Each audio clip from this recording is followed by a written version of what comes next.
अब ध्यान देंगे बेटा, बात कर रहे हैं हम lesson number 13 hydrocarbon, NCERT exercise, इतनी सारी बातें लिख दी इसने। चलो देखो कुछ, देखो, how do you account for the formation of ethane during chlorination of methane. सब बच्चे ध्यान से समझेंगे इस बात को, बड़ा इंपॉर्टेंट पॉइंट है, ठीक है। कोई बच्चा अगर अपनी तरफ से बताना चाहे तो पहले बता दो, उससे पूछ लेते हैं। देखो कह रहा है how do you account for the formation of ethane, ethane का मतलब 2 कार्बन, इथेन का मतलब, ठीक है, किससे, क्लोरीनेशन ऑफ मीथेन। पहले क्लोरीनेशन ऑफ मीथेन कर ले। अब किसी बच्चे ने कहा कि भैया जब हम क्लोरीनेशन करते हैं ना मीथेन की तो हमें ये मिलता है, पहले मीथेन देखो आप, इसको क्लोरीन दो तो क्या ये बनेगा, आसान सी बात समझे, एक H को एक Cl ले गया। ईशा बात ठीक है, ईशा ने कहा कि भैया यहाँ तो 2 क्लोरीन थे। ईशा कितने क्लोरीन थे जल्दी बता, एक को कौन ले गया, इसकी प्रेजेंस में, सनलाइट की प्रेजेंस में HCl गायब, CH3Cl बन गया, ठीक है। CH3Cl बनने के बाद फिर CH3Cl लिया, फिर इसको क्लोरीन दिया, इस बार 2 निकल गए, फिर CH2Cl2 को Cl2 दिया, सनलाइट की प्रेजेंस ध्यान रखना बेटा, ठीक है, इन प्रेजेंस ऑफ H तो CH Cl3, फिर HCl बाहर निकल गया। जल्दी से ये 4 रिएक्शन समझो। अब अगर मैं इन 4 रिएक्शंस को देखूं तो आप पता क्या कहोगे कि यहां पर तो हमें प्रोडक्ट में नहीं दिख रहा इथेन। ये चारों रिएक्शन देखो और बताओ क्या प्रोडक्ट में इथेन है।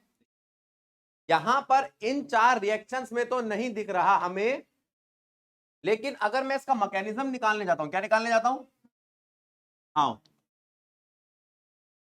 मैकेनिज्म में क्या है, देखो मैकेनिज्म में हम पहले लेते हैं क्लोरीन Cl2, जरा ध्यान देना, Cl2 को सनलाइट देते हैं, क्या देते हैं, और वो 2 Cl डॉट में टूट जाता है, ठीक है।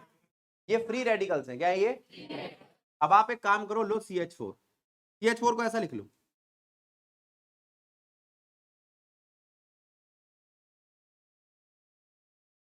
और सनलाइट की CH4 को ऐसा लिख लो। अब ये जो फ्री रेडिकल है ना, ये इस बॉन्ड पे अटैक कर देगा, ठीक है, और HCl बना के गायब हो जाएगा। क्या बना के गायब होगा, जल्दी बोलो, ये क्या है ये, अब ये फ्री रेडिकल है, अब क्या है ये, अब आपने कहा भैया ये फ्री रेडिकल फिर से दोबारा क्लोरीन पे अटैक करेगा, किस पे करेगा, पहले आप मुझे बताओ ये ठीक लिख रहा हूं मैं या गलत लिख रहा हूं, ये बनाने के लिए मैं आपको क्वेश्चन के साथ साथ इसका मैकेनिज्म भी दिखा रहा हूं। तो यहां पर दीपांशु ने कहा ठीक है भैया मैं एक बात समझ गया, आपने ये रिएक्शन स्टार्ट की थी इस डॉट से और ये वापस आ गई, इसका मतलब ये दोबारा स्टेप चलेंगे, इस स्टेप को बोलते हैं ए, इस स्टेप को बोलते हैं बी। अब ये फिर दोबारा Cl डॉट क्या करेगा, किसी एक H को एक्साइट करेगा, उसको निकाल के ले जाएगा, और कितनी बार चलेगी रिएक्शन, तो इस पूरे मैकेनिज्म में कितने स्टेप है, 8। इसका मतलब क्या हुआ, 8 तो मैं कराऊंगा नहीं, लेकिन इस क्वेश्चन में ये क्या है, ये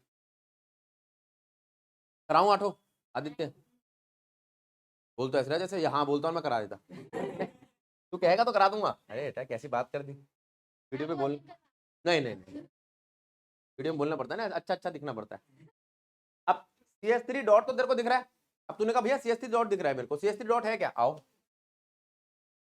ये है CH3 डॉट, क्या है ये, एक फ्री रेडिकल।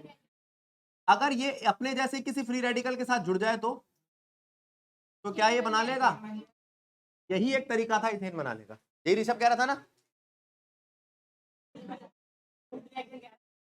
नहीं कह रहा था क्या, यही कह रहा था ना, हाँ ठीक, आ जाओ इस रिएक्शन में, how do you account for the formation of ethane during the chlorination. अब यहां कुछ बच्चे कहते हैं भैया क्लोरीनेशन में ना मैं वुड्स रिएक्शन कर दूंगा, अगर वो कह रहा है सिर्फ क्लोरीनेशन तो आप नहीं कर सकते, कोई और, हाँ ठीक है, ठीक है बेटा, वाली लाइट बंद कर दो। यहां तक बात क्लियर हो गई भाई, यहां तक बात क्लियर हो गई, एग्जाम्पल नंबर 1 समझ में आ गया, एक्सरसाइज ठीक है। अगला क्वेश्चन देखो, आयुपिक नेम, अब तो कर लोगे बेटा, एग्जाम्पल्स में भी करा दिया था। कोई लग रहा हो तो पूछ लो, कोई सा भी लग रहा हो कि भैया ये वाला करा दो तो करा दूंगा बेटा, बात नहीं। कोई सा भी कोई दिक्कत हो तो बता दो। अगला, for the following compound write the IUPAC name structure, ये कर लोगे आप।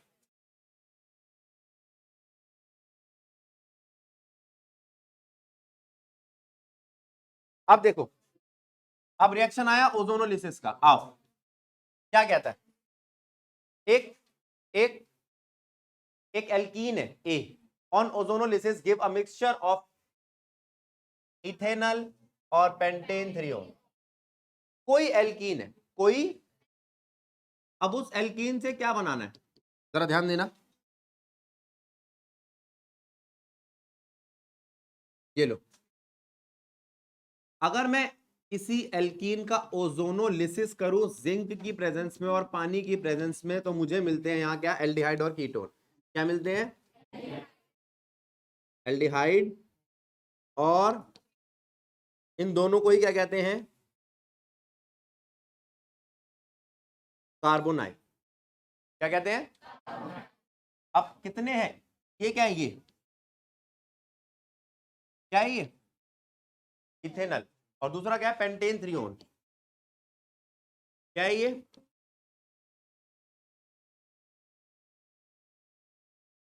बस। अब आपको क्या करना है, सिर्फ इसके दो ओ उड़ाने, आपका काम बन जाएगा। जरा देखना, CH3 CH बन गया। इनको हटा के एक डबल बॉन्ड आता है, ये नई चीज जो आई है उस पर ध्यान दे लो। अब इस एल्कीन का नाम मांग रहा है वो, 1 2 3 पर लगा है क्या, इथाइन। 3 पे क्या लगा है, इथाइन। तो 3 इथाइल, 1 2 3 4 5 पेंट 3। चेक करो इसको, फिर मैं आगे बढ़ता हूं, जल्दी से चेक करो। अब वो कह रहा है, अब एक बच्चा कह रहा है कि भैया आपने ये गलत लिखा है, इसमें ना 2 आना चाहिए। वहां से बिल्कुल सही कह रहा है ऋषभ, तू कह रहा है ना बेटा, हाँ बिल्कुल सही। ऐसे डराओगे थोड़ी बेटा, सही है तो लो। अब ठीक है, 3 इथाइल पेंट 2 इन। अब ठीक है, खत्म कहानी। अब अगले पेज पे चलूं, चलो। कह रहा है एल्केन ए कंटेन 3 कार्बन। अच्छा भैया पहले तो बात सुन लो, 3 कार्बन एटम है, 8 हाइड्रोजन के सिग्मा बॉन्ड वाले, 1 कार्बन का पाई बॉन्ड वाला, बस। पहले तो आपका ना बनाना आना चाहिए। 3 कार्बन के सिग्मा बॉन्ड चाहिए ना, तो 4 कार्बन चाहिए। कितने कार्बन चाहिए, 1 2 3 4, 1 2 3। कितने सिग्मा बॉन्ड दिख रहे, सिग्मा बॉन्ड कितने दिख रहे हैं, 3 4 दिख रहे हैं, बताओ किसी। हाइड्रोजन कितने, 1 2 3 4 5 6 7 8, 8 ही हाइड्रोजन है ना। लेकिन मुझे ये नहीं पता पाई यहां आएगा, यहां आएगा, यहां आएगा। पाई आ सकता है यहां भी, यहां भी, यहां भी, कहां आएगा ये पता करना है। तो आगे क्वेश्चन पढ़ते हैं, जैसा क्वेश्चन कहेगा वैसा मान लेंगे। सुनो, वो कहता है A on ozonolysis give 2 moles of an aldehyde. A का, अगर आप इस ए का ओजोनोलिसिस करते हो ना, तो वो 2 मोल देता है एल्डिहाइड के। इन दोनों का मास 44 ग्राम है। अब मैं या तो ये 44 ग्राम मेजर करने जाऊं, या मुझे पता है अगर दोनों का मास बराबर तो बीच में से काटना है, तो इसका मतलब यहां पर लगना चाहिए डबल बॉन्ड, वो पाई बॉन्ड यहां आना चाहिए। हाइड्रोजन देखें, अब जल्दी से हाइड्रोजन काउंट करो, क्या जितने जितने इसने हाइड्रोजन बोले थे उतने ही है, क्या सबके 4 4 बॉन्ड है, क्या बीच वाले पे डबल बॉन्ड है। अब वो कहता है आप ए बताओ क्या है, हो गया ये खत्म क्वेश्चन। लेकिन मैं फिर भी आपको ओजोनोलिसिस करा के दिखाऊंगा, क्यों, क्योंकि हम वेले हैं। ये लो, और क्या काम है हमारा, जिंक और पानी दे दो इसको।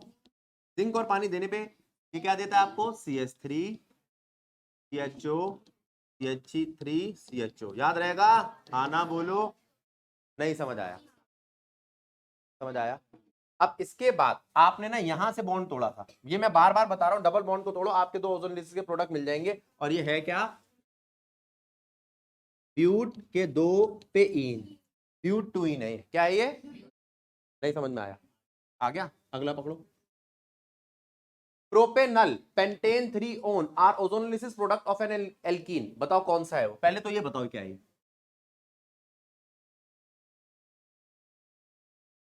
पढ़ के बताने, मुझे नहीं दिखता क्या बेटा, मतलब ये है क्या? प्रोपेनॉल समझ में आया? पेंटेन 3 ओन कैसा है?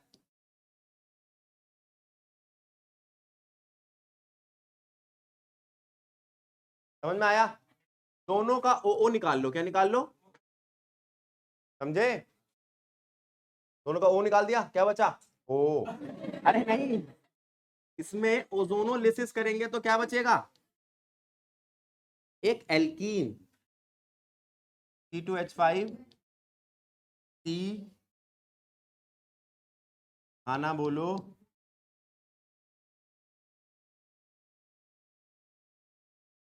क्या बेटा? कहाँ पूछ रहे, कहाँ है चाहेगा? गलती निकाल रही है। क्या है ये बेटा? नाम बताओ। हुई सी? ऐसे बेटा ड्राओ मत।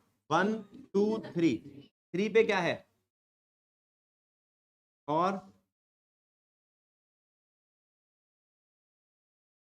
गलत है, यही मांग रहा था ना ये बेटा। अगला अगला question, right chemical equation for the combustion of reaction. है ये कहां से आ गया? वो खत्म हो गए सारे। वो एक कोई गायब है बेटा, 3 थे ये तो। एक ये करा, हो गया क्या? अच्छा अच्छा अच्छा, पता नहीं चला। ये लो, write the chemical equation for the combustion of reaction. मेरी बात सुनो, आपको जब भी कंबस्शन करना हो तो कार्बन डाइऑक्साइड और पानी ही मिलेगा। ठीक है, मैं एक का करके दिखा देता हूं। ब्यूटेन का, ये है ब्यूटेन और ये है इसका कंबस्शन।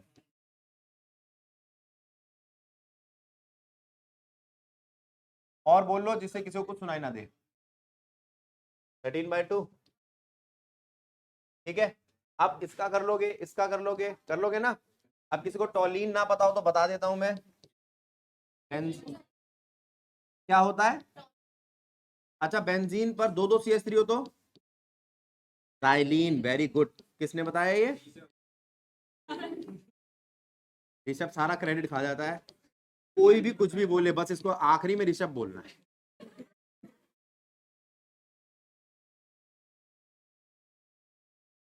ये क्या है? ऑर्थो, ये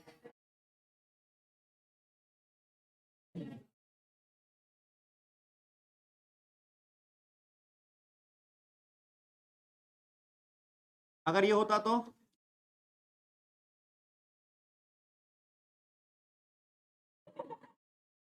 अब बोल ऋषभ। अमाइड बेंजीन कौन है? नहीं, मिथॉक्सी बेंजीन या एनिसोल और ये एनिलीन। एनिसोल और एनिलीन। जल्दी से देखो।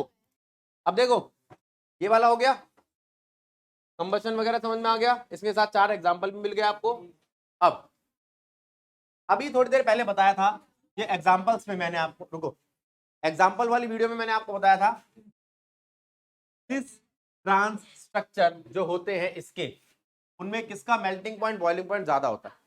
पहले आप दिमाग लगा लो, जो ट्रांस ये बॉइलिंग पॉइंट किसका ज्यादा होता है? और यहां पर मेल्टिंग पॉइंट दिया नहीं, मैं फिर भी मेल्टिंग पॉइंट पढ़ा दूं। मेल्टिंग पॉइंट किसका ज्यादा होता है? बस अब बनाओ हेक्स टूइन।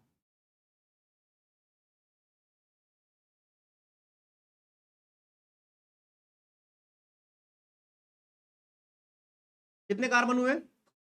3 ना। गिनना जरा, 7 6 हो गए। 1 2 3, ये देखना।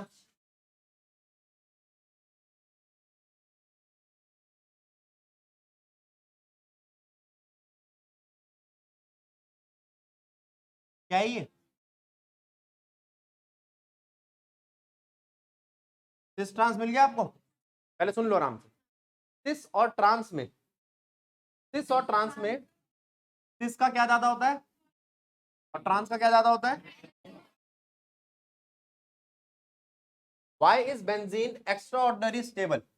ठीक है, though it contain 3 double bond due to resonance, due to delocalization of 5 bonded electron, उसके पाई इलेक्ट्रॉन डीलोकलाइज कर जाते हैं और वो रेजोनेंस दिखाता है। क्या दिखाता है? और रेजोनेंस में करते वक्त उसकी एनर्जी रिलीज होती है। क्या होती है? एनर्जी। हाईली स्टेबल क्यों होता है? क्योंकि सब जगह एक जैसा है। देखो ये देखो, ये 6 कार्बन, 6 के 6 कार्बन पे हर एक की हाइब्रिडाइजेशन sp2 और सबके पास एक एक मल्टीपल बॉन्ड है या एक एक डबल बॉन्ड है। तो ये तो सिमिट्री दे रहे हैं, इसको क्या दे रहे हैं? और साथ में ये क्या दिखाता है? डीलोकलाइजेशन ऑफ पाई इलेक्ट्रॉन्स या, ठीक है। हाँ, नहीं नहीं, डबल बॉन्ड अब भी सबके पास एक है। देख ले जाए तू, इस पे भी डबल बॉन्ड है, इस पे भी है, किनलिक। हाँ वो भी है, चलो ठीक है। नहीं अभी डबल बॉन्ड नहीं कहेंगे इस स्ट्रक्चर के, कूल के स्ट्रक्चर में। अगला, what are the necessary condition for any system to be aromatic? किसी सिस्टम के लिए एरोमेटिक होने के लिए नेसेसरी कंडीशंस क्या है? ठीक है बेटा, ऐसे डराओ मत। अब सुनो, planarity.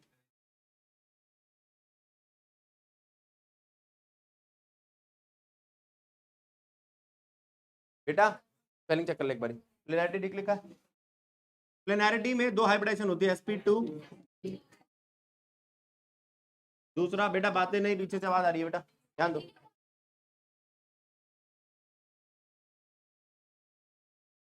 Delocalisation of pi electrons. Pi electrons delocalize हो जाते हैं, इसे रेजोनेंस भी कह सकते हो आप। इसके लिए पाई इलेक्ट्रॉन्स ऑल्टरनेट पोजीशन पे होने चाहिए। कहां होने चाहिए?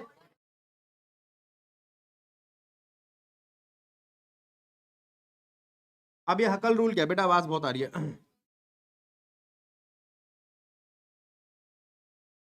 ये है ना, ई पहले आएगा। मैंने पिछली बार ई पहले लगाया था तो तूने मना कर दिया था बेटा। अच्छा चलो ठीक है, हकल रूल। अब जो हकल्स का रूल है वो क्या कहता है? आपके पास पाई इलेक्ट्रॉन्स कितने होने चाहिए? 4n+2। आ जाओ। अब वो कहता है भैया हकल रूल के हिसाब से 4n+2 पाई इलेक्ट्रॉन्स। यहाँ पर n क्या है? यहाँ n हो सकता है एक नंबर 1 2 3 4 5। इसका रिंग से कोई लेना देना। कई बार बच्चा गलती से रिंग मान लेता है इसको, क्योंकि यहाँ जो मैं एग्जांपल देता हूँ ऐसा लगता है कि जितनी रिंग दिख रही है ना, अब इसमें 3 दूनी 6। देखो पाई इलेक्ट्रॉन 1 2 3 4 5 6, 4 1+2, हाँ 6 आ रहे। ठीक है, अब इसको देखो, 1 2 3 4 5 6 7 8 9 10। तो क्या मैं यहाँ 2 रखूं तो बनता है काम 10 पाई इलेक्ट्रॉन्स। कैसे इलेक्ट्रॉन्स? दोबारा सुन लो एक बारी। जब आपसे कोई पूछे हकल रूल, तो हकल रूल में हम पाई इलेक्ट्रॉन्स गिनते हैं। पाई का मतलब होता है डबल बॉन्ड या ट्रिपल बॉन्ड। क्या? डबल बॉन्ड या। अगर मैं आपसे पूछूं अब, क्या हकल रूल फॉलो हो रहा है? हकल रूल तो फॉलो हो रहा है। पाई इलेक्ट्रॉन कितने हैं? 1 2 3 4 5 6, 4n+2। लेकिन प्लेनैरिटी नहीं है इसके पास। क्या नहीं है? बताते क्यों नहीं है। ये दोनों देखोगे तो दोनों के दोनों sp3 हैं। ठीक है, और ये पाई डीलोकलाइजेशन भी नहीं कर पाएगा ये पाई इलेक्ट्रॉन्स का। तो हकल रूल सोलो रूल नहीं है, तीनों रूल देखने पड़ेंगे हमें, प्लेनैरिटी, डीलोकलाइजेशन और हकल रूल। उसके बाद भी अगर कोई, हाँ जी, साइक्लिक होना भी इतना जरूरी नहीं। साइक्लिक तो मैंने बनाया, लेकिन साइक्लिक के बिना भी वो भी नहीं है। ठीक है, साइक्लिक वाला कोई कंडीशन नहीं है, साइकिल होना कंडीशन नहीं है। क्लियर?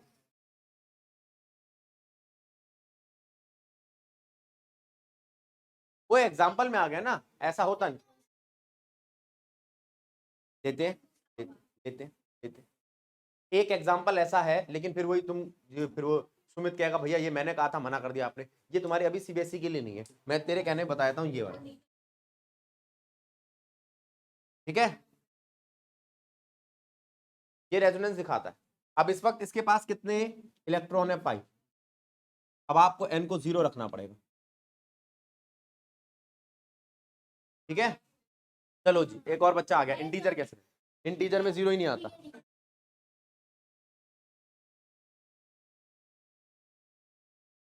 ठीक है। अच्छा चलो, मेरे से तो रोज होती है बेटा गलती। ये बात समझ में आ गई? क्या ये बात समझ में आ गई भूमि? ये वाला एक एग्जाम्पल है। अब ये देखते ही वो कॉल कर देगा, सुमित भैया क्या पढ़ा दिया आपने, मैंने उस दिन कहा था, मेरे को मना कर दिया था। इसका नाम बाद में करेंगे। अच्छा व्हाइट कलर का है। इस वाले हिस्से को मैं समझाऊंगा आपको। अभी मुझे वो भी समझाने हैं जो एरोमेटिक कंपाउंड तो नहीं दिखते हैं लेकिन वैसी कुछ प्रॉपर्टीज दिखाते हैं। एंटी एरोमेटिक कंपाउंड करके एक चीज बताऊंगा, वो अभी इसमें एनसीईआरटी में नहीं हो पाएगी बेटा, पहले ही समझ लो। चलो चलो इसको देखना जरा। Explain why the following system are not aromatic compound. तो क्यों क्यों नहीं है एरोमेटिक कंपाउंड ये पूछ रहा है। जरा इसको देखना, इसको देखना, इसको। अब देखो इसके पास कितने इलेक्ट्रॉन है, 8। और हकल रूल क्या कहता है, 6 हो, 10 हो या 14 हो। दिख रहे हैं, 2 भी हो लो, बस बस। ठीक है। अब बेटा तू इधर खिसक के इधर हो जा। अब वो कहता है इसको देखना, इसको इसके पास sp3 हाइब्रिडाइजेशन है और हमारे को sp, यहां पर भी sp3 है, सॉरी। ठीक है, पता चल गया। अगर sp2 या sp हाइब्रिडाइजेशन हो तो मानेगा हकल रूल। पीछे चले जाओ एक बारी, हकल रूल कह रहा हूं, तो होगा वो एरोमेटिक कंपाउंड। अब यहां से सारी चीजें जल्दी से पढ़ो, फिर मैं आगे चलता हूं। अब आगे ध्यान देंगे, अगला example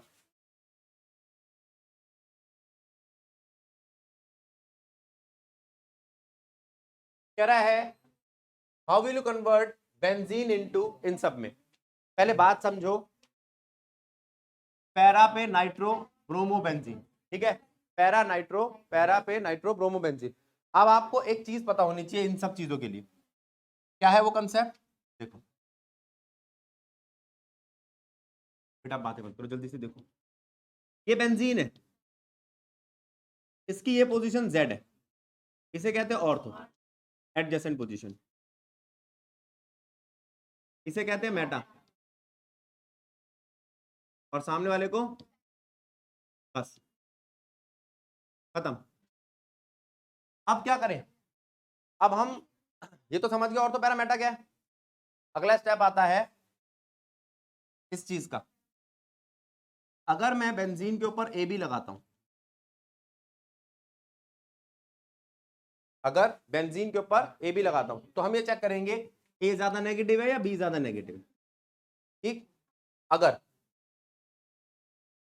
A is more negative, electronegative than B, तो ये शो करेगा प्लस R इफेक्ट। क्या दिखाएगा ये, और ये होगा ऑर्थो पैरा डायरेक्टिव। इस बात को समझ लो।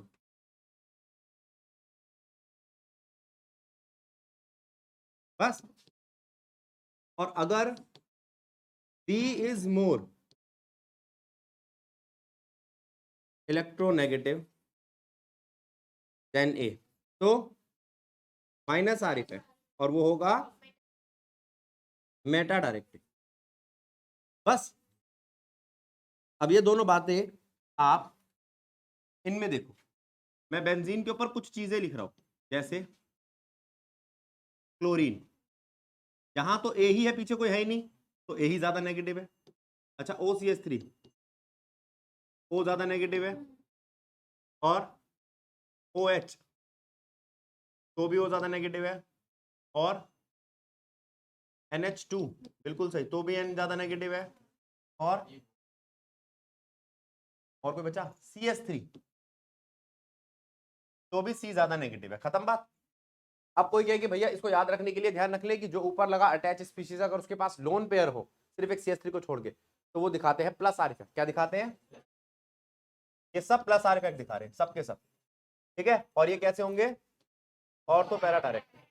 अब कुछ बच्चे कहते हैं किसके लिए होते हैं ऑर्थो पैरा डायरेक्टिंग, इलेक्ट्रोफाइल के लिए। किसके लिए, इलेक्ट्रोफाइल, मतलब वो पॉजिटिव या इलेक्ट्रॉन डेफिशिएंट स्पीशीज। खत्म बात। अब बारी आती है बेंजीन के ऊपर आप और क्या लगा सकते हो। आप बेंजीन के ऊपर NO2 लगा सकते हो, हाँ जी, CN लगा सकते हो,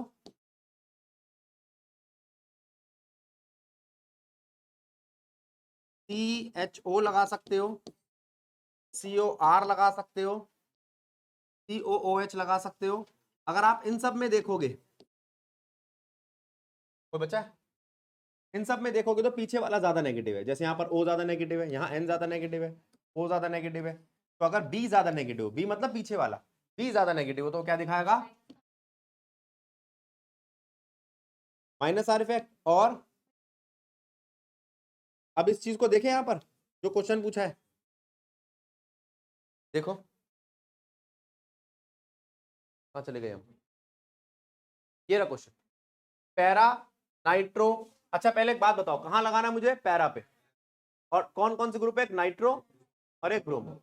तो मैं जानता हूं नाइट्रो तो मेटा पे लगता है। नाइट्रो कहां लगता है?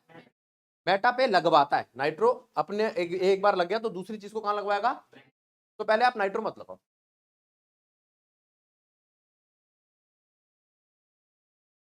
पहला, पहले लो बेंजीन और उसका कर दो ब्रोमिनेशन।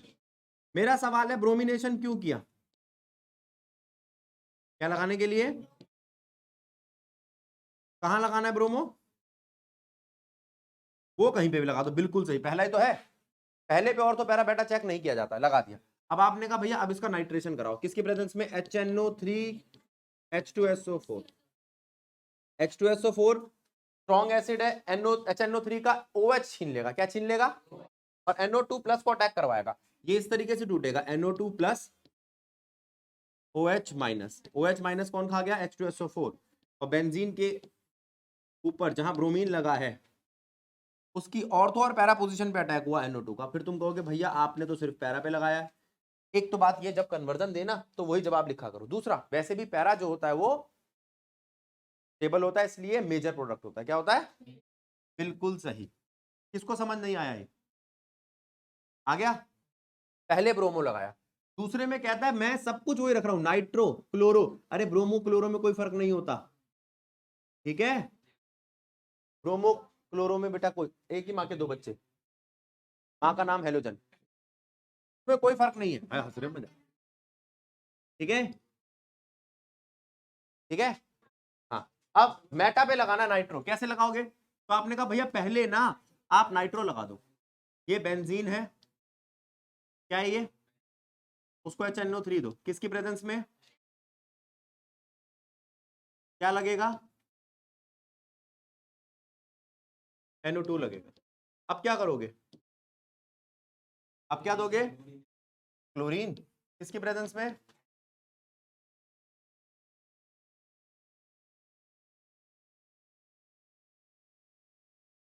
क्या है ये? NO2। और ये क्या है? क्लोरीन। गलत लगा क्या? कौन सा पार्ट है? दूसरा। तीसरा पार्ट देखो, टी नाइट्रोटोलीन। टोलीन का मतलब होता है बेंजीन के ऊपर CH3, भी थोड़ी देर पहले बताया था। पहले बेंजीन को दो CH3Cl, क्या दो? एनहाइड्रस,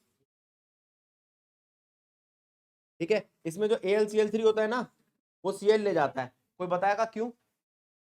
हाँ, AlCl3 हम भैया पढ़ के आ रहे हैं पी ब्लॉक में, वो इलेक्ट्रॉन डेफिशिएंट है, वो ले गया Cl, बचा क्या? CH3। CH3 कहां जाके लगेगा?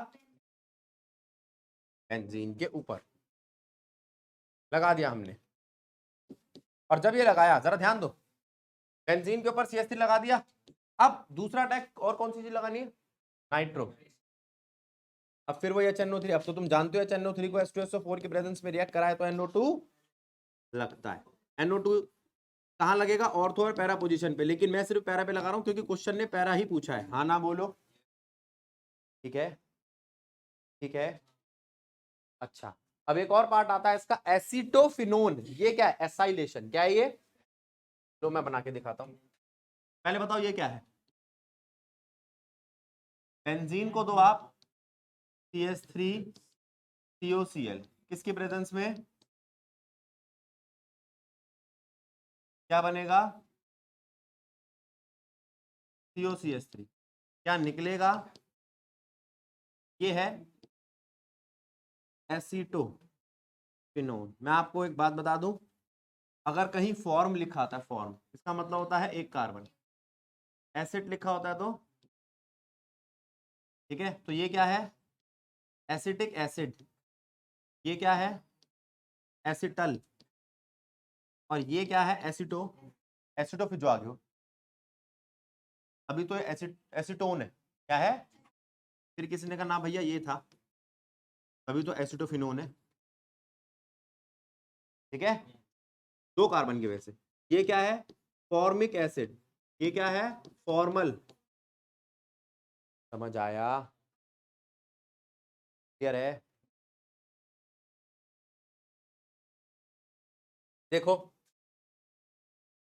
आसान सा क्वेश्चन है, क्या कहता है, इसको देखो और बताओ प्राइमरी सेकेंडरी टर्शरी कार्बन। देखो जो कार्बन सिर्फ एक जगह से घिरा हुआ प्राइमरी, ये 2 से घिरा है सेकेंडरी, ये क्या था प्राइमरी, ये क्या है, अब इसको देखना ये 4 जगहों से होगा, इसका मतलब क्या है, मैं इसको एक्सपेंडेड फॉर्म में लिख देता हूं, 1 2, इसके CH3 ऊपर नीचे, ये होगा क्वाटनरी, ये सेकेंडरी, ये आसान है। क्वेश्चन नंबर 15 क्या कहता है, what effect does branching, branching का क्या असर पड़ता है एल्केन की चेन पे बॉइलिंग पॉइंट पे, डिक्रीज ब्रांच इनवर्सली, बिल्कुल ठीक, ब्रांचिंग का क्या रिलेशन है बॉइलिंग पॉइंट से, तो अगर ब्रांचिंग बढ़ेगी तो बॉइलिंग पॉइंट घटेगा। तो मैं अगर आपसे पूछूं एक है ये, एक है ये तो नॉर्मल था सीधी चेन, ये क्या है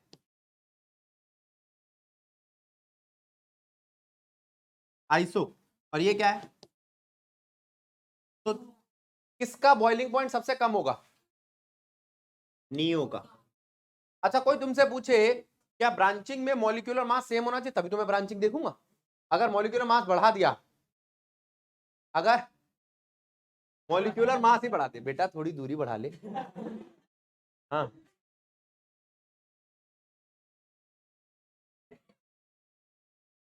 ध्यान दो बेटा, लक्ष्य विनीत साथ साथ मत बैठा, ठीक है, पहली स्ट्रेंथ ज्यादा है, एक और आ जाएगा, कहां रखें,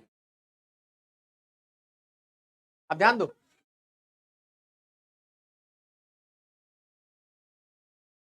अब बारी आती है addition of HBr from propene, अगर मैं to propene yields 2 bromo propane while in the presence of benzoyl peroxide, लेकिन बेंजोयल पेरोक्साइड की उपस्थिति में the same reaction yields to 1 bromo propane, भैया वो कह रहा है ऐसा क्यों, एक्सप्लेन विद मैकेनिज्म, बस, तो वो दोनों के मैकेनिज्म चाहता है, क्या आपको दोनों के मैकेनिज्म आते हैं, मार्कोवनिकोव और एंटी मार्कोवनिकोव रूल दोनों के मैकेनिज्म आते हैं, मैं पूछ रहा हूं किससे, ईशा से, ईशा आते हैं मैकेनिज्म या कराऊं, करा दो, ठीक है।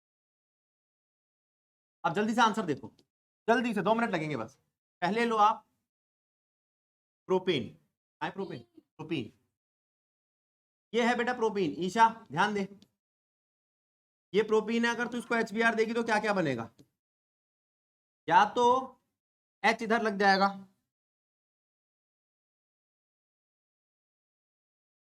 Br इधर लगेगा, ठीक है, या फिर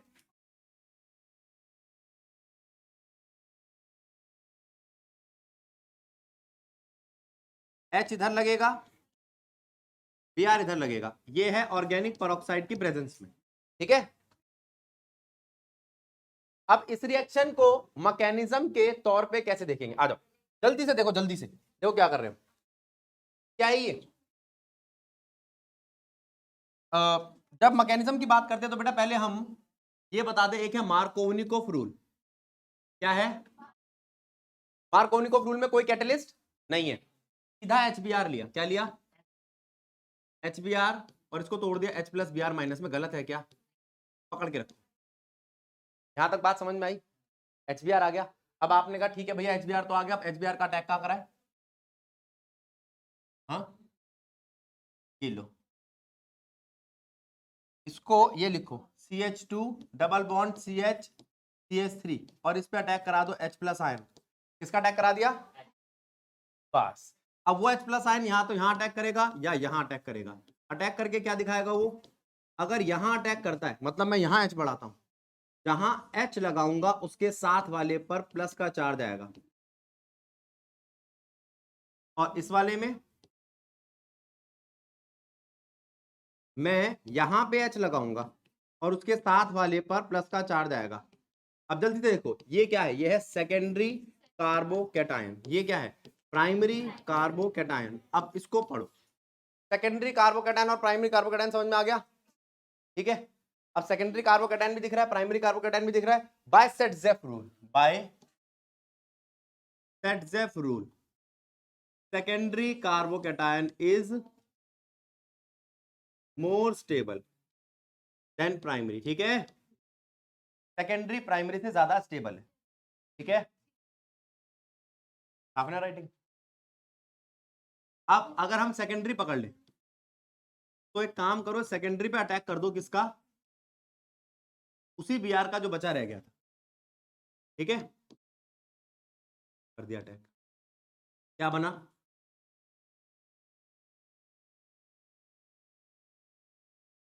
है ना, खत्म कहानी।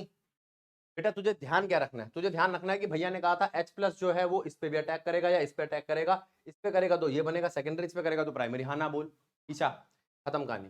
दूसरी बात, अगर तू एंटी मार्कोवनिकोफ रूल लगाती, क्या लगाती है?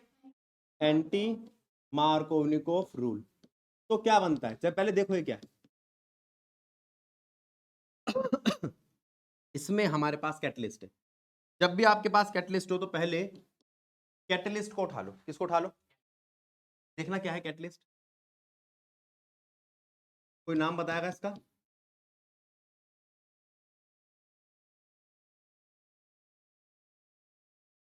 Benzoyl peroxide. इसको सनलाइट की प्रेजेंस में फ्री रेडिकल बना दो। किसकी प्रेजेंस में? एक ये और दूसरा भी सेम ही है, देखना दोनों सेम है, तो दो फ्री रेडिकल्स बन गए। जल्दी बोलो। अब अगर ये दो फ्री रेडिकल बन गए तो अगला क्या बनेगा? C6H5 डॉट के दो मॉलिक्यूल्स, दो CO2। हाँ ना बोलो, क्या उड़ा रहा मेरा? अब अगर हम इसको पकड़ के रखें तो ये किस पे अटैक करेगा? अब ये HBr पे अटैक करेगा। पिछली बारी ना H छोटू सा है ना, भक्कर अटैक कर दिया था इसने। देखो ये दोनों आए, ये छोटा सा है, इसने अटैक कर दिया। लेकिन इस बार क्या कर रहे हैं हम? इस छोटू को बिजी कर देंगे, ये H के साथ बॉन्ड बना लेगा C6H6 और Br डॉट को खाली छोड़ देगा। किसको छोड़ देगा? बस अब इसको पकड़ के रखो, Br डॉट। अब ये Br डॉट किस पे अटैक करेगा? CH2 CH CH3। किसका अटैक हुआ? Br डॉट का। ये कहां से आया? प्रोपीन से तो स्टार्ट कर रहे हैं हम सारी रिएक्शन। ठीक है, अब इस पे अटैक करा। अब या तो यहां अटैक करे या यहां अटैक करे। अगर यहां करा तो,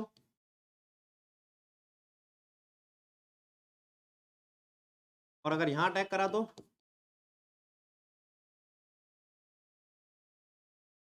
अब ये तो ध्यान रख लो, ब्रोमीन उधर लगता है तो डॉट इधर लगता है, ब्रोमीन उधर लगता है तो डॉट इधर लगता है। ये क्या है? Secondary free radical. और ये क्या है? सेट-ज़ेफ रूल के हिसाब से कौन ज्यादा स्टेबल है? By Saytzeff rule secondary is more stable. साफ है ना? ठीक है, अब बेटा कहीं दिक्कत आए राइटिंग में बता दिया करो, ज्यादा क्या साफ देखो क्लीन। अब देखो, अब CH2 Br CH, ये क्या है? इसके ऊपर एक और HBr का अटैक करो। अब मेरी बात सुनना और समझना। कुछ बच्चे कहते हैं भैया मैम ने नंबर काट दिया, हमेशा ही काटती है। तो आपने कहा कि भैया यहां पर मैम ने नंबर काटे और कहा फिर आपने इसमें मेंशन नहीं किया था कि ये कौन सा स्टेप है, तो हम मेंशन करवा देते हैं आपको। इसे कहते हैं इनिशियलाइजेशन। ठीक है, या इनिशियल स्टेप। अब इसके बाद आपको मिला ब्रोमीन प्रोपोगेशन। क्या है ये? प्रोपोगेशन हो गया। ऐसा नहीं लग रहा कि इसमें बार बार आपको एक स्टेप होने के बाद दोबारा ब्रोमीन मिल जाता है? प्रोपोगेट का मतलब ये तो होता है अब ये रिएक्शन फिर दोबारा यहां आ जाएगी और ऐसा बार बार करती रहेगी। ठीक है, इनिशियलाइज कर लिया, अब प्रोपोगेट करता रहेगा, चलता रहेगा चलता रहेगा चलता रहेगा। अब किसी ने कहा भैया इसको टर्मिनेट करो, कर देंगे, क्या दिक्कत है? जैसा आप चाहो, आप Br डॉट को टर्मिनेट कर दो, Br2 बन जाएगा। ठीक है, यहां से टर्मिनेशन हो सकता है, हाँ यहां से भी हो सकता है। तो वो टर्मिनेशन स्टेप है। क्या है? मैंने यहां क्यों छोड़ा? क्योंकि एनसीईआरटी ने छोड़ रखा है। इसने छोड़ रखा है। आगे चलो, अब बारी आती है write down the products of ozonolysis of orthoxylene. बड़ा इंपॉर्टेंट पॉइंट है। And how does the result support the Kekule structure, और कैसे केकूल के स्ट्रक्चर को रिजल्ट सपोर्ट करता है केकूल ने। अब यहां क्या कह रहा है? Write down the products of ozonolysis. पहले भैया समझ लो, बड़ा इंपॉर्टेंट सा पार्ट है। मैं आपको दो दो जाइलिन, ऑर्थोजाइलिन दिखा रहा हूं, और आप कहोगे कि भैया दोनों एक जैसे हैं। ठीक है, एक ये, अगर कोई बच्चा फर्क करके बताए तो बताओ।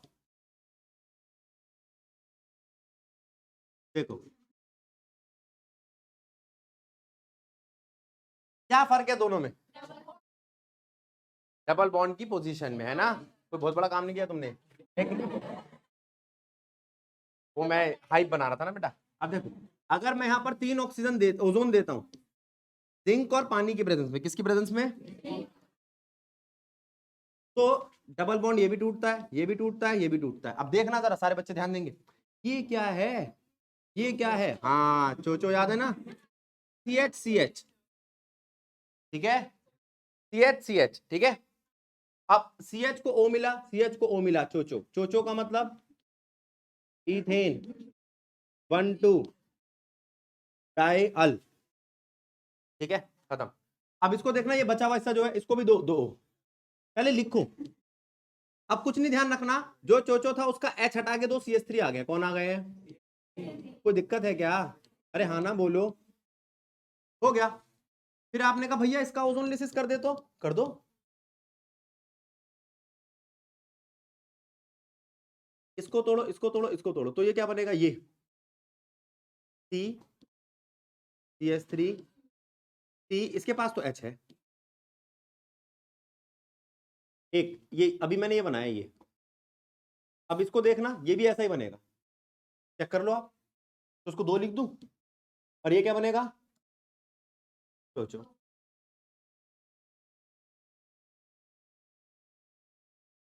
हाउ मेनी प्रोडक्ट्स आपको मिले हैं? 1, 2 और 3। बेटा धीरे धीरे सीख रहा हूं ना इंग्लिश। तो आपके पास है इथेन 1,2 डायल के बाद इसका क्या नाम रखोगे? प्रोपेनॉल है, लेकिन इसके 2 पे ऑक्सो है, 2 ऑक्सो। हाँ ना बोलो। ये क्या है? ब्यूटेन 2,3 डाइओन। नाम याद रख लो। वो कह रहा है ये केकूल स्ट्रक्चर को कैसे सपोर्ट करता है। केकूल ने कहा था भैया जो डबल बॉन्ड है ना, वो यहां रहेंगे, कभी यहां रहेंगे, कभी यहां रहेंगे, कभी यहां रहेंगे, घूमते रहेंगे। फिर आपने कहा भैया घेरा बना दे, इस घेरे में एक भी डबल बॉन्ड दिखाई नहीं देता, इसका मतलब ये ओजोनोलिसिस नहीं करता। ओजोनोलिसिस से पता चलता है कि ये वाला स्ट्रक्चर, इससे ज्यादा अच्छा स्ट्रक्चर कौन से है? केकूल के 2 स्ट्रक्चर, इनमें ओजोनोलिसिस दिखता है। अगला question, arrange the benzene. Benzene ये हेक्सेन, नॉर्मल हेक्सेन, इथाइन, और बस in decreasing order of acidic behaviour. पहले मैं आपको बता दूं acidic behaviour. Acidic behaviour S character पे डिपेंड करता है। किस पे करता है? और एस करेक्टर एल्केन का सबसे कम होता है। चेक कर लो कितना है।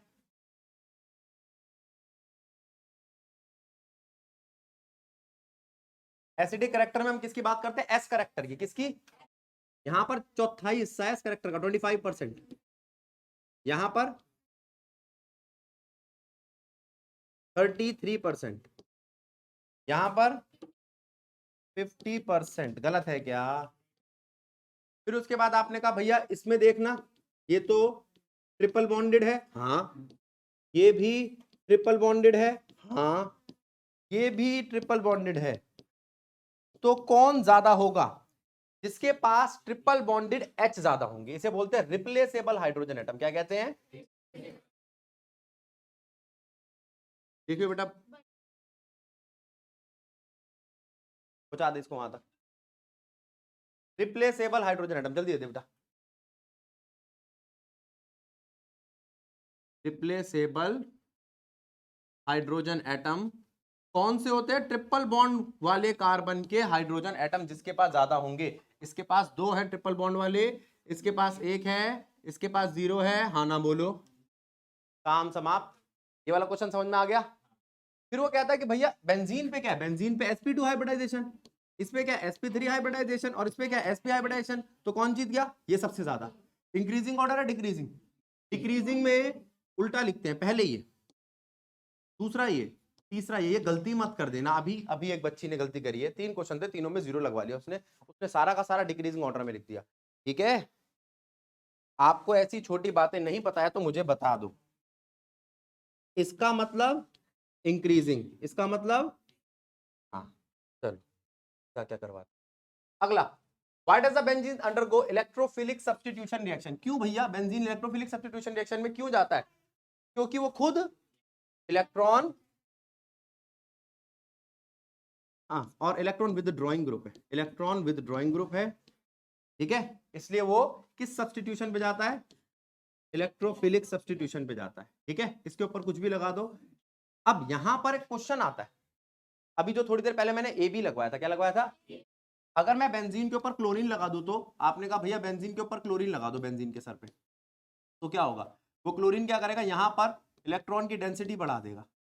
और अगर यहां पर CH3 लगा दूं तो नहीं NO2 लगा दूं, तो ये इलेक्ट्रॉन खींचता है, तो ये यहां पॉजिटिव कैरेक्टर बढ़ा देता है। अटैक तो इलेक्ट्रोफाइल ही करेगा। कौन करेगा? इलेक्ट्रोफाइल या तो यहां कर सकता है या यहां कर सकता है, यहां नहीं करेगा वो करेगा इस पे और इस पे। क्यों? इलेक्ट्रॉन डेंसिटी ज्यादा है। इलेक्ट्रोफाइल अब यहां पॉजिटिव पॉजिटिव को रिपेल करेगा, नहीं जाने देगा। वो कहेगा भाई यहां पर कुछ नहीं है, मैं यही कर लूंगा, एटलीस्ट न्यूट्रल तो है। ये पॉजिटिव होने की वजह से ये मेटा अब उन पॉजिटिव से ज्यादा नेगेटिव है। क्या ये बात ठीक है? तो नहीं बेटा। अब वो कहता है substitution reaction easily and nucleophilic substitution with difficulty, हो गया, बता दिया। अगला question, how would you convert the following compound in benzene? Ethyne को बेंजीन कैसे कराओगे? वेरी गुड, इसे क्या कहते हैं? पॉलीमराइजेशन। पॉलीमर मतलब जिसमें एक जैसे मॉलिक्यूल खुद ही के साथ रिएक्ट करके कुछ बनाते हैं। Red hot iron cube 873 kelvin. ठीक है, लगता ठीक है बेटा, ऐसे रिएक्शंस याद करो, कुछ कुछ बनाओ फंडा। यहाँ हॉट आ गया तो मेरे को याद कर लो, मतलब कुछ भी ऐसा कि भैया ने कहा था कि अबे भैया ने कहा था कि रेड हॉट आयरन ट्यूब, ऐसे याद कर लो।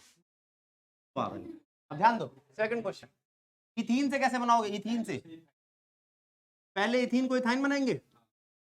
पहले इथीन को दो क्लोरीन, ठीक है, आजू बाजू में, एक क्लोरीन इधर, एक क्लोरीन इधर। अब नाउ अल्कोहलिक KOH निकाल लो, इसका HCl। क्या निकाल लो? और निकालने के बाद क्या बचाओ बनाओगे? अब Na, ये ले भाई NaCl गया और ये NH3 गया। क्या बना?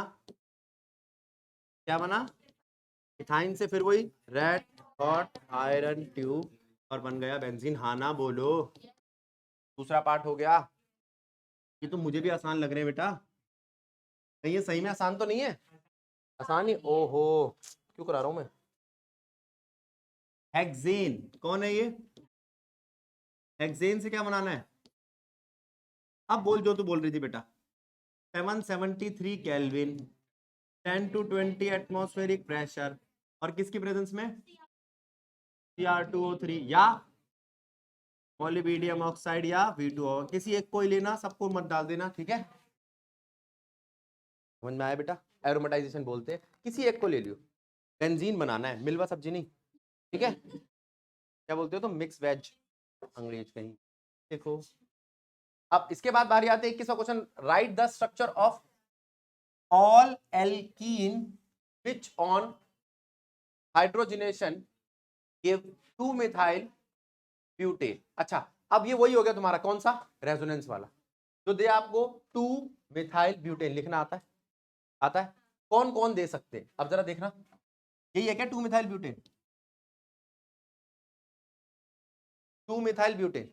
अब कोई क्या भैया मैंने ना ये लिया ये वाला एल्कीन, हाँ इसको 2H दूंगा बन जाएगा। अब यहां लगाऊं डबल बॉन्ड तो नाम सेम ही बैठता है, यहां लगा लो, चेक कर लेना 4 बॉन्ड सही बने। बेटा इसमें कोई बुरी बात नहीं, मेरे से भी गलती हो जाती है कई बार, जल्दीबाजी में 5 बनाते, ठीक है। उसमें दिक्कत सिर्फ एक है, मार्क्स नहीं मिलेंगे। इन तीनों पे आप 2-2 H दो, आपको मिल जाएगा 2 मिथाइल, हाँ ना बोलो। अगला, arrange the following set of compound in order of their decreasing relative reactivity with electrophilic substitution, ठीक है। अब क्लोरोबेंजीन, 2,4 डाइक्लोरोबेंजीन, पैरा नाइट्रोक्लोरोबेंजीन, करोगे क्या आप इसका, ठीक है। आप कहोगे कि भैया हम एक काम करते हैं, पहले इनको बना के देख लेते हैं। क्लोरोबेंजीन के कहां कहां अटैक हो सकता है, ऑर्थो और पैरा पोजीशन पे, कहां पे? मुझे करना किसका अटैक है? इलेक्ट्रोफाइल का, हाँ जी होगा बड़े आराम से, कोई दिक्कत नहीं है। लेकिन अगर मैं बेंजीन की 2 जगह घेर के रख लूं तो 2,4 पे तो पहले से लगा हुआ है, अरे अटैक की जगह कम हो गई। हाँ कितनी थी? 3 जगह, अब कितनी रह गई? सिर्फ 1 जगह, तो क्या लग रहा है? रिएक्टिविटी कम हो गई। तीसरा पैरा नाइट्रोबेंजीन, तो सबसे ज्यादा रिएक्टिव कौन दिख रहा है आपको? क्लोरोबेंजीन। जितनी जगह कम उतना अटैक कम, ये बात ठीक है गलत है? ठीक है, इसके पास 3 जगह है, वो तीनों पे अटैक करेगा, यहाँ पर 1 पे करेगा, यहाँ पर 2 पे करेगा, तो इसका मतलब ज्यादा जो रिएक्टिविटी दिखाएगा इलेक्ट्रोफिलिक सब्स्टिट्यूशन के लिए वो दिखाएगा, ठीक है। अब अगला वाला एक बार अटेम्प्ट कर लेना, नहीं होगा तो फिर करा दूंगा, अटेम्प्ट जरूर कर लेना। आउट ऑफ बेंजीन, ठीक है, मेटा डाइनाइट्रोबेंजीन, ठीक है, और toluene which will undergo nitration most easily and why, ठीक है। अब फिर वही वाली बात आ गई, एक खुला पड़ा है, एक के पास मेटा पे नाइट्रो पड़ा है और एक के पास एक ही जगह नाइट्रो पड़ा है, तो किस पे नाइट्रेशन आसानी से होगा, किस में दिक्कत आएगी? कर लोगे? ट्राई करना, नहीं होगा करा दूंगा, ठीक है। ठीक है, suggest the name of Lewis acid, कौन सा लुइस एसिड है जो आप एल्यूमिनियम क्लोराइड की जगह यूज कर सकते हो? AlCl3। अब मेरी बात सुनो, तुम में से किसी एक को मैंने बताया था AlCl3 की जगह कौन सा यूज कर सकते हो? AlBr, बेटा वो तो इसी का भाई हो गया, क्या चाची का लड़का, AlBr3 ना। और कोई एल्यूमिनियम, FeCl3 कर सकता है, अच्छी बात है, वेरी गुड। और Al जैसी हरकतें कौन करता है? पड़ोसी का लड़का, वेरी, मैंने नहीं सुना बेटा, तो कोई बात नहीं ना, अब बुजुर्ग आदमी कितना सुनेगा। BeCl2, मैंने कहा था आपको कि लुइस एसिड होता है BeCl2, बेटा तू ध्यान नहीं दे रही बिल्कुल भी। अच्छा तूने, हाँ तो तूने बोला होगा सही, वो ध्यान नहीं दे रही।